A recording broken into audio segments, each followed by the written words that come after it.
मुकेश अंबानी ने पहले फ्री का डेटा बांटा और मार्केट से टेलीकॉम का कंपटीशन ही एलिमिनेट कर दिया और टेलीकॉम सेक्टर में ऐसा ब्लड बाथ करवाया जिसकी वजह से सिर्फ एयरटेल, वोडाफोन और आइडिया ही बच पाया और वोडाफोन और आइडिया को सर्वाइव करने के लिए मर्जर भी करना पड़ा। और ये सब देख के लोग बड़े खुश हो रहे थे कि पहले एयरटेल, आइडिया, वोडाफोन, एयरसेल जैसे कंपनीज हमको लूट रहे थे और मुकेश अंबानी ने हमें आके बचा लिया। लेकिन उस टाइम शायद ही किसी ने ये सोचा होगा कि अगर कोई बिजनेसमैन 1 रुपए फ्री में देता है तो उसके बदले 100 रुपए कमाने का प्लान उसने पहले ही कर लिया होता है। और इसीलिए मुकेश अंबानी ने फ्री का डेटा बांट के पहले लोगों को डेटा का आदत लगवाया, मार्केट से कंपटीशन को ही खत्म कर दिया। और जब प्राइवेट टेलीकॉम मार्केट में सिर्फ 3 ही प्लेयर्स बच गए तो उसके बाद फ्री का डेटा पेड डेटा हो गया और उसके बाद प्राइसेस धीरे धीरे बढ़ने लगे। और उसके बाद मुकेश अंबानी जी के बेटे का शादी आया, शादी में भी खर्चा करना था तो इसलिए उन्होंने क्या किया, डेटा का प्राइसेस फिर से बढ़ा दिया। और लोग भी देखिए अनंत अंबानी जी के वेडिंग मोबाइल पे देख रहे हैं, उसके लिए डेटा खर्च कर रहे हैं और उसी डेटा का जो बिल है उसे अनंत अंबानी जी के पिताजी मुकेश अंबानी जी को पे कर रहे हैं। तो अभी मुकेश अंबानी जी ने डेटा का प्राइसेस बढ़ा दिया और लोगों ने सोशल मीडिया में मुकेश अंबानी जी को गाली देना शुरू कर दिया। और इसी बात का फायदा उठा के एयरटेल और वोडाफोन आइडिया मुकेश अंबानी जी के कंधे पे बंदूक रख के वो भी चला देते हैं और वो भी अपने डेटा का प्राइसेस बढ़ा देते हैं। और अभी इन तीनों कंपनीज को टुगेदर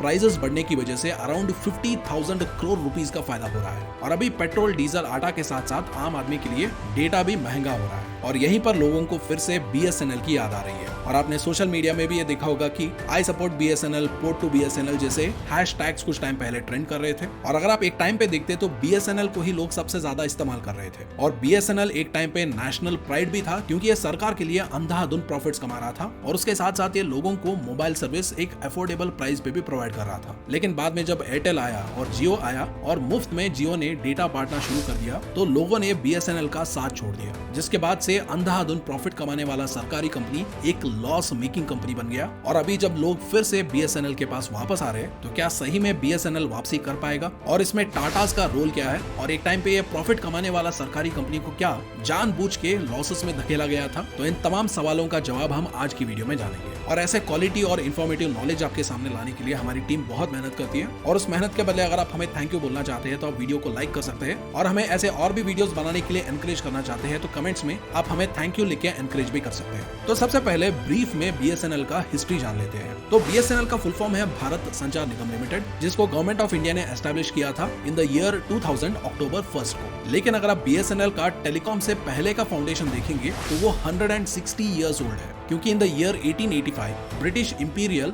लेजिस्लेटिव काउंसिल ने इंडियन टेलीग्राफ एक्ट को पास किया, क्योंकि उस टाइम पोस्ट डिपार्टमेंट और टेलीग्राफ डिपार्टमेंट को सेपरेट कर दिया गया था, जिसकी वजह से डिपार्टमेंट ऑफ टेलीकॉम बना, which eventually led to the emergence of government owned telegraph and telephone enterprises, जिसने BSNL के फाउंडेशंस बनाए। और नियरली 160 इयर्स तक BSNL ने पब्लिक टेलीग्राफ सर्विस को ऑपरेट किया। और उसके बाद अर्ली 1990s और अर्ली 2000s में जब मोबाइल और टेलीकॉम का इमर्जेंस हुआ तो उस टाइम इंडिया में कुछ गिने चुने प्राइवेट प्लेयर्स थे और ये प्राइवेट प्लेयर्स मेनली शहरों में काम करते थे, क्योंकि गांव में, पहाड़ियों में, रिमोट एरियाज में टेलीकॉम इंफ्रास्ट्रक्चर बिल्ड करना मुश्किल था और ज्यादा एक्सपेंसिव था, जिसकी वजह से प्राइवेट टेलीकॉम कंपनीज शहरों में ही ऑपरेट करते थे, क्योंकि शहरों के लोग ज्यादा पैसे भी पे करते हैं और शहरों में टेलीकॉम इंफ्रास्ट्रक्चर बिल्ड करना भी आसान था, क्योंकि अल्टीमेटली अगर कोई प्राइवेट कंपनी कुछ बिजनेस करता है तो उस बिजनेस से उसको अल्टीमेटली पैसे ही कमाने हैं। और यहीं पर government of India step in करता है ऑन अक्टूबर 1, 2000 और वो BSNL को एस्टैब्लिश करता है। और BSNL का पर्पस बहुत ही सिंपल था, उसे देश के लोगों को टेलीकॉम नेटवर्क के जरिए जोड़ना था, चाहे वो पहाड़ी एरिया हो, चाहे वो गांव हो, चाहे वो कोई एक रिमोट एरिया ही क्यों ना हो, उन्हें देश के अलग अलग हिस्सों को टेलीकॉम नेटवर्क के जरिए कनेक्ट करना था। और उन्होंने यही किया और हर गांव, हर रिमोट एरिया, हर पहाड़ी एरिया में लोगों के पास BSNL सर्विस आ गया। And unlike private players, BSNL का मोटो पैसे कमाना नहीं था और इसीलिए उन्होंने अपना मोबाइल सर्विस सबसे सस्ता बेचा। और ये सर्विस सस्ता होने की वजह से गांव में भी ज्यादा से ज्यादा लोग BSNL के मोबाइल सर्विस को अफोर्ड कर पा रहे थे। और पैसा ना कमाने का इंटेंशन होने के बाद भी BSNL ने भर भर के सरकार को पैसे कमा के दिए। और 2000 से लेके 2009 तक कंपनी ने हर साल लगातार प्रॉफिट्स कमाए और टुगेदर इसने सरकार को अराउंड 46,000 करोड़ रुपीस का प्रॉफिट जनरेट करके दिया। और 2004 और 5 के बीच में इन्होंने एक साल में ही 10,000 करोड़ से भी ज्यादा का प्रॉफिट्स कमाया था, वो भी सिंगल ईयर में। और ऐसे टाइम पे जब BSNL का तरक्की आसमान छू रहा था और वो सरकार के लिए भर भर के प्रॉफिट्स कमा रहा था, तो उसी टाइम शुरू होता है लालच। और इसी लालच की वजह से BSNL का डाउनफॉल शुरू हो जाता है। जाता है। तो ये लालच का डाउनफॉल शुरू होता है इन द ईयर 2007 और उस टाइम टेलीकॉम मिनिस्टर थे दयानिधि मारन। तो एक बार क्या होता है, सीबीआई उन्हें इन्वेस्टिगेशन के लिए ले जाता है और 7 घंटे इन्वेस्टिगेट करने के बाद सीबीआई ये बताता है कि इन्होंने इलीगली बीएसएनएल के कुछ कर्मचारियों के साथ मिलकर घोटाला किया है, जहां पर इन्होंने अपने घर पे बीएसएनएल के कॉस्टली और हैवी ड्यूटी टेलीफोन लाइंस लगवाए हैं जो ह्यूज डेटा कैरी करते हैं, जिसकी मदद से उन्होंने अपने घर को ही एक वर्चुअल टेलीफोन एक्सचेंज में बदल दिया है। और इन्होंने ऐसा इसीलिए किया है क्योंकि इनके और इनके भाई का एक कंपनी है जिसका नाम है सन टीवी नेटवर्क्स, और ये लोग बीएसएनएल का हाई स्पीड डेटा इस्तेमाल करके सन टीवी के जो प्रोग्राम्स थे उनको तेजी से ट्रांसमिशन करने के लिए फैसिलिटेट कर रहे थे। और पहले यह बताया जा रहा था कि दयानिधि मारन ने अपने घर पे बीएसएनएल के 320 हाई स्पीड इंटरनेट लाइंस लगवाए थे, लेकिन बाद में जब सीबीआई ने फिर से इन्वेस्टिगेट किया तब ये पता चला कि उन्होंने 770 बीएसएनएल लाइंस को अपने 3 घरों में इंस्टॉल करवाया था। और वो जमाना ऐसा था कि अगर कोई रेलवे एक्सीडेंट हो जाता तो रेलवे मिनिस्टर रिजाइन कर देते थे, और अभी जब टेलीकॉम का ये स्कैम सामने आया तो दयानिधि मारन को भी रिजाइन करना पड़ा। और इनके रेजिग्नेशन के बाद इन्हीं के पार्टी के एक और बहुत ही फेमस व्यक्ति टेलीकॉम मिनिस्टर बने और वो थे ए राजा। और ये जो ए राजा साहब है ये दयानिधि मारन से भी ज्यादा विजनरी आदमी निकले, जहां पर सीबीआई ये बता रहा था कि दयानिधि मारन की वजह से बीएसएनएल को 1.8 करोड़ का लॉस हुआ है। तो ए राजा साहब ने सोचा कि मैं करोड़ों में नहीं बल्कि मैं लाखों करोड़ों में खेलता हूँ, और इन्होंने कर दिया एक ऐसा टेलीकॉम स्कैम जिसको उस टाइम इंडिया का सबसे बड़ा स्कैम बताया जा रहा था। और ये स्कैम था 1.76 लाख करोड़ रुपीस का 2G स्कैम। और ये उस टाइम तो स्कैम था, लेकिन आज के टाइम में ये स्कैम नहीं है क्योंकि कोर्ट ने ए राजा साहब को बाइज्जत बरी कर दिया है। तो उस टाइम बताया जा रहा था कि 1.76 लाख करोड़ रुपीस का 2G स्कैम हुआ है, लेकिन आज के टाइम में बताया जाता है कि ये स्कैम हुआ ही नहीं है। तो ये स्कैम हुआ है या नहीं हुआ है वो आप मुझे बताइए कमेंट सेक्शन में। और ये जो स्कैम हुआ उसके बाद से बीएसएनएल का बहुत बड़ा डाउनफॉल शुरू हुआ और कंपनी बड़े बड़े लॉसेस करने लगा, और तब से लेके अब तक ये कंपनी लॉसेस पे लॉसेस करता ही जा रहा है। और लॉसेस होने का सिर्फ यही रीजन नहीं था, क्योंकि बीएसएनएल में बड़े बड़े स्कैम्स के अलावा छोटे छोटे स्कैम्स भी हो रहे थे। क्योंकि जब सीबीआई ने कंपनी के टेंडर्स का इन्वेस्टिगेशन किया तो उस टाइम ये पता चला कि नोकिया जैसे बड़े बड़े कंपनीज का टेंडर रिजेक्ट हो रहा है, और ऐसे कंपनीज का टेंडर सेलेक्ट हो रहा है जिनका ना नाम है, ना पता है, ना ऑफिस है, यानी बेसिकली शेल कंपनीज के टेंडर्स को सेलेक्ट किया जा रहा था। यानी यहाँ पर बड़े लेवल से लेके छोटे टेंडर्स तक बीएसएनएल में पूरा करप्शन फैला हुआ था। और ये जब न्यूज बाहर आया तो गवर्नमेंट एजेंसीज के ऊपर प्रेशर पड़ा, और गवर्नमेंट एजेंसीज ने बीएसएनएल के ऊपर ऐसा कड़ी नजर रखा कि छोटे से छोटे ऑर्डर, छोटे से छोटे टेंडर को भी वो स्क्रूटनाइज करने लगे, जिसकी वजह से बहुत सारे जेन्युइन ऑर्डर्स और बहुत सारे जेन्युइन टेंडर्स भी कैंसिल होने लगे, जिसकी वजह से बीएसएनएल एज अ ऑर्गेनाइजेशन एक तरीके से हेल्पलेस सिचुएशन में था। और इसी हेल्पलेस सिचुएशन का फायदा प्राइवेट प्लेयर्स ने उठाया, और प्राइवेट प्लेयर्स लगातार एक्सपेंशन करने लगे। पहले जहां पर वो सिर्फ शहरों में ऑपरेट करते थे, और अभी बीएसएनएल ने वो पहुंच गांवों में, पहाड़ी इलाकों में और रिमोट एरियाज में भी एस्टैब्लिश कर दिया था। तो इसी का फायदा उठा के ये प्राइवेट प्लेयर्स भी छोटे छोटे गांव तक भी पहुंच गए, और देखते ही देखते लोगों ने बीएसएनएल के गिरते क्वालिटी से तंग आके प्राइवेट टेलीकॉम कंपनीज में स्विच करना शुरू कर दिया। और उस टाइम बीएसएनएल के सर्विस का क्वालिटी लगातार इसलिए घट रहा था क्योंकि कंपनी अपने टेक्नोलॉजी को अपग्रेड ही नहीं कर पा रहा था। और इसका एक बेस्ट एग्जांपल है बीएसएनएल का 93 मिलियन जीएसएम लाइंस को प्रोक्योर करने का प्रोग्राम। और इस प्रोजेक्ट को एग्जीक्यूट करने के लिए बीएसएनएल अराउंड 40,000 करोड़ रुपीस का टेंडर फ्लोट करने वाला था, लेकिन बाद में जब स्कैम पे स्कैम बाहर आने लगे, छोटे टेंडर से लेके बड़े टेंडर तक करप्शन के मामले सामने आए, तो ये प्रोजेक्ट जो उस टाइम का one of the biggest projects बनने वाला था वो कैंसिल हो गया। और इसकी वजह से बीएसएनएल का सर्विस गिरने लगा, बीएसएनएल के ऊपर मीम्स बनने लगे, और इसी का फायदा उठा के प्राइवेट प्लेयर्स टेलीकॉम सेक्टर में एक्सपैंड करने लगे और मार्केट लीडर्स बनने लगे। और ये जो प्राइवेट प्लेयर्स थे जो मार्केट लीडर्स बन रहे थे, उसके पीछे एक और रीजन भी था, और वो रीजन था सर्विस का। क्योंकि बीएसएनएल का सर्विस एक टाइम पे बहुत खराब हो चुका था। कनेक्शन लगाना है, कनेक्शन हटाना है, इंटरनेट काम नहीं कर रहा है, कंप्लेंट करना है, ये सारे कस्टमर्स के लिए नाइटमेयर्स बन चुके थे। और इसीलिए कस्टमर्स अल्टरनेटिव्स ढूंढ रहे थे, और उसी अल्टरनेटिव्स को प्रेजेंट किया प्राइवेट कंपनीज ने, जहां पर इनका स्टाफ ज्यादा प्रोफेशनल, सर्विस ज्यादा फास्ट, इंटरनेट काम नहीं कर रहा है तो फटाफट कोई आके इंटरनेट चेक कर रहा है और प्रॉब्लम को सॉल्व कर रहा है। और इसीलिए जनता भी बीएसएनएल से जल्दी जल्दी ऐसे ज्यादा अच्छे अल्टरनेटिव्स पे स्विच होने लगे, जिसकी वजह से बीएसएनएल एक टाइम का मार्केट लीडर नीचे गिरने लगा, और ये जो गली में क्रिकेट खेलने वाले प्राइवेट टेलीकॉम प्लेयर्स अभी मार्केट लीडर्स बनने लगे और ज्यादा मार्केट शेयर गेन करने लगे। तो एक तरफ बीएसएनएल का डाउनफॉल स्टोरी चल रहा था, लेकिन वही दूसरी तरफ एक और प्लेयर जम के तैयारी कर रहा था मार्केट को पूरी तरीके से डिसरप्ट करने के लिए। तो अर्ली 2000s में क्या हुआ, एक विजनरी बिजनेसमैन ने टेलीकॉम सेक्टर का पोटेंशियल देखा, और उसके बाद उन्होंने अपना खुद का टेलीकॉम कंपनी स्टार्ट कर दिया, और उन्होंने ये telecom company from the scratch start किया था। तो यहाँ पर विजन उनका, मेहनत उनका, कंपनी को सक्सेसफुल बनाया उन्होंने अपने खुद के दम पे। लेकिन जब ये कंपनी भर भर के प्रॉफिट्स कमाने लगा और ये कैश काउ बन गया, तो उसके बाद इनके फैमिली में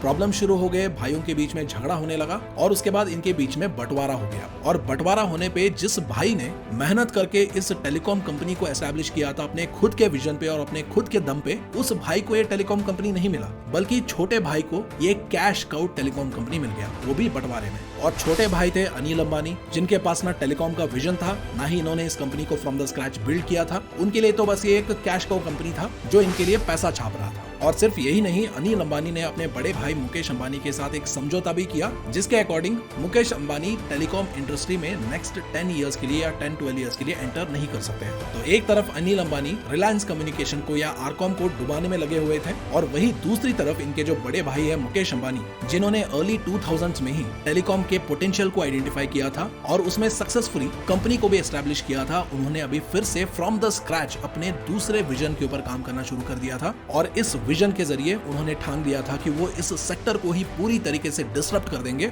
और इस पूरे सेक्टर के ऊपर अकेला राज करेंगे, चाहे जो होना है हो जाए और चाहे जितने कंपनीज को खत्म क्यों ना करना पड़े। और इन्होंने एग्जैक्टली वही किया। और 2016 में इन्होंने जियो को लॉन्च किया और फ्री में डेटा बांटा, फ्री में सिम्स बांटे और कंपटीशन को एक एक करके खत्म करना शुरू कर दिया। और उस टाइम आपको याद भी नहीं होगा कि कितने सारे टेलीकॉम कंपनीज थे और कितने सारे आए गए और खत्म हो गए। और एंड में जियो के सामने सिर्फ एक ही वर्दी कॉम्पिटिटर बचा और वो था भारतीय Airtel. End of course Vodafone और आइडिया भी बचा, लेकिन उन्हें सर्वाइव करने के लिए मर्जर करना पड़ा। और अभी भी वोडाफोन आइडिया एक बहुत बड़े कर्जे के नीचे दबा हुआ है। और प्रेजेंटली जियो के पास around 40% of the market share है और एयरटेल के पास around 33% of the market share है। यानी अभी पूरे टेलीकॉम मार्केट में सिर्फ 2 ही ऐसे वर्दी कंपनीज हैं जो पूरे टेलीकॉम सेक्टर में ये डिसाइड करेंगे कि सेक्टर कैसे चलेगा, प्राइसेस क्या होंगे, प्राइसेस कब बढ़ाना है, कितना बढ़ाना है, ये सिर्फ यही 2 प्लेयर्स तय करते हैं। क्योंकि वोडाफोन आइडिया तो कंसल्टेशन में नहीं है और जो जियो और एयरटेल करता है उसको वोडाफोन आइडिया भी फॉलो करता है। और इसीलिए बिजनेस में ये बोला जाता है कि जो मोनोपोली और डिओपोली का सिचुएशन होता है वो कंपनीज के लिए बहुत ही ज्यादा प्रॉफिटेबल होता है, लेकिन ये कस्टमर्स के लिए उतना ही ज्यादा बुरा होता है। क्योंकि कस्टमर्स को सर्विस चाहिए और सर्विस देने वाले सिर्फ 1 या 2 कंपनी ही है, तो उसके बाद कस्टमर जाएगा भी तो कहाँ जाएगा। अगर प्राइसेस बढ़ा दिए जाते हैं तो कस्टमर्स क्या करेंगे? कस्टमर्स हेल्पलेस होकर थोड़ा गाली देंगे, थोड़ा कोसेंगे और उसके बाद फिर से इन्हीं कंपनीज के पास वापस आएंगे। और ये बात पहले कस्टमर्स को समझ नहीं आ रहा था, क्योंकि 2016, 17, 18 में जब डेटा फ्री में मिल रहा था उस टाइम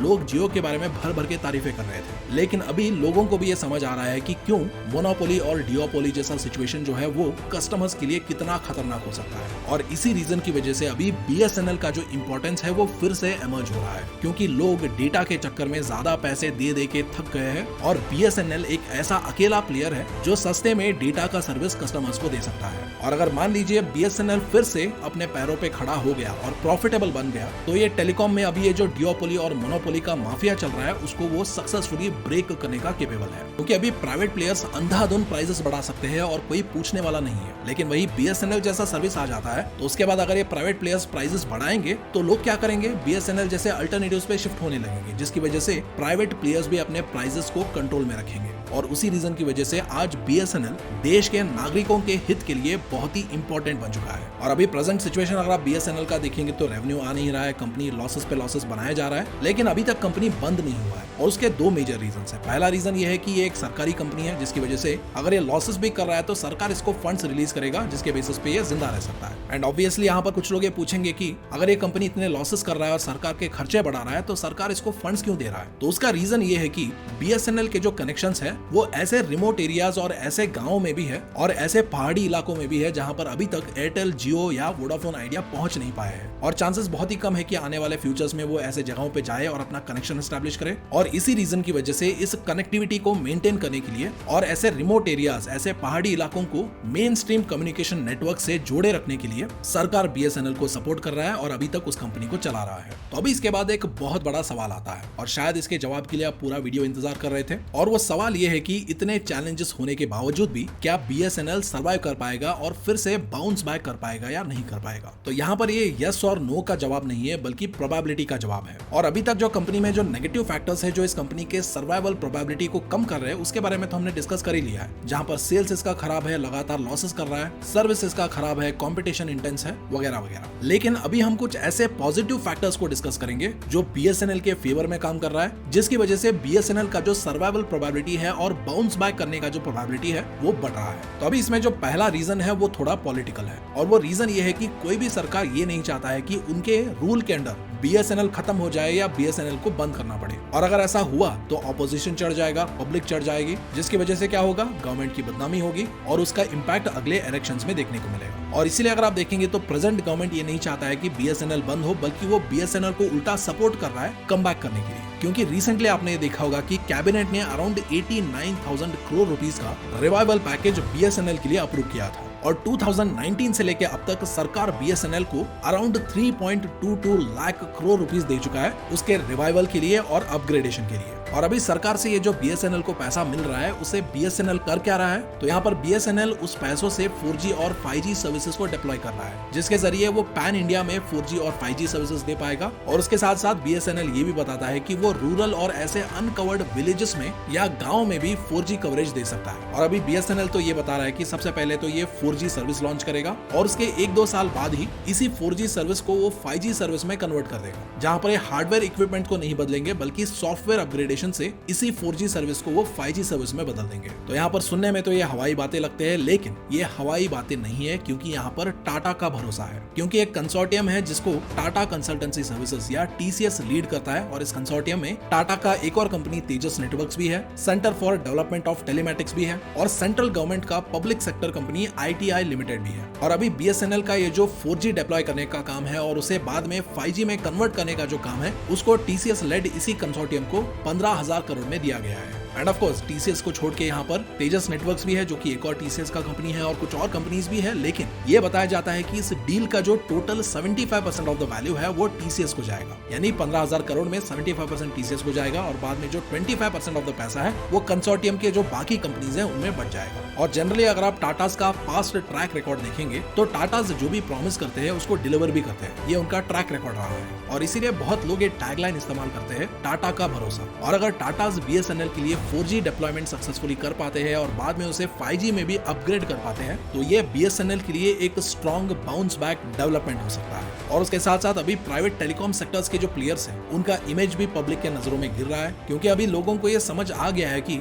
जियो ने पहले फ्री में डेटा क्यों दिया था, आदत क्यों लगवाया था और अभी वो कैसे उन्हें लूट रहे हैं, जिसकी वजह से अभी पब्लिक सेंटिमेंट जो है वो BSNL की तरफ स्ट्रांग हो रहा है। और अभी अगर ये प्राइवेट प्लेयर्स और भी ज्यादा प्राइसेस बढ़ाएंगे तो लोगों के पास एक अल्टरनेटिव मिल गया है कि वो BSNL के पास जा सकते हैं और सस्ते दाम पे इंटरनेट के सर्विसेज इस्तेमाल कर सकते हैं, जिसकी वजह से आने वाले टाइम में अगर मान लीजिए जो प्राइवेट टेलीकॉम प्लेयर्स है अगर वो प्राइसेस बढ़ाते हैं तो ये BSNL के फेवर में बिग टाइम काम कर सकता है। बट फॉर नाउ अभी जिस तरीके से BSNL में डेवलपमेंट्स हो रहे हैं उसको देख के तो यही लग रहा है कि अगर BSNL अपने 4G और 5G डिप्लॉयमेंट्स को सही से मैनेज करता है और अपने सर्विस के जरिए अगर ये जनता को एक सस्ता अल्टरनेटिव प्रोवाइड करता है तो BSNL डेफिनेटली बाउंस बैक भी कर सकता है और प्रॉफिटेबल भी बन सकता है। और अगर आपको भी लगता है कि BSNL बाउंस बैक कर सकता है और प्रॉफिटेबल बन सकता है तो उसको कमेंट्स में लिखिए। अगर आपको लगता है कि नहीं बन सकता है तो ऐसा आपको क्यों लगता है उसको भी आप कमेंट्स में शेयर कर सकते हैं। सो आई होप आज का केस स्टडी आपको पसंद आया होगा। Thank you so much for watching. I will see you in the next case study.